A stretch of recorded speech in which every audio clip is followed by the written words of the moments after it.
Sobat Islampedia, di antara kita mungkin bertanya, bagaimana sih bentuk Bukit Tur Sina dan di mana letak Bukit Tur Sina itu? Dan di Al-Quran, Allah Subhanahu wa Ta'ala menyebut Bukit Tur Sina ini di 9 kesempatan. Jadi ada beberapa cerita berkaitan dengan Bukit Tur Sina ini.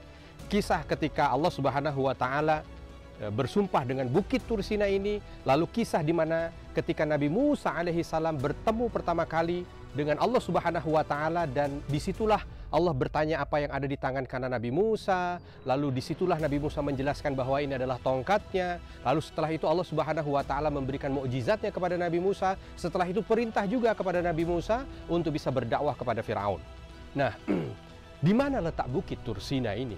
Bukit Tur Sina kalau kita lihat sekarang tempatnya tidak berubah dan tidak pindah. Letaknya ada di daerah Sinai yang ada di Mesir. Di sana ada beberapa perbukitan di daerah Sinai.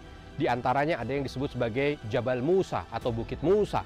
Bahkan Nabi SAW dalam sebuah hadis yang diriwayatkan dari Anas bin Malik, ketika Nabi SAW itu berangkat Isra dari Masjidil Haram ke Masjid Nabawi, kala itu malaikat Jibril memerintahkan berhenti di beberapa tempat. Di antaranya Nabi SAW diminta untuk berhenti di Yathrib yang sekarang menjadi Madinah untuk sholat di sana, dan Jibril setelah itu mengatakan bahwa tempat ini akan menjadi tempat hijrahmu.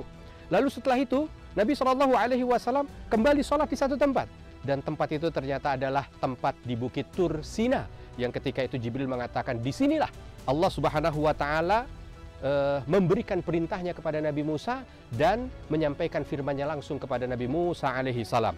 Maka lembah ini disebut dengan Bilwadil Muqaddasi Tuwa, di tempat lembah yang suci yang namanya Tuwa, cerdas beragama dengan Islampedia.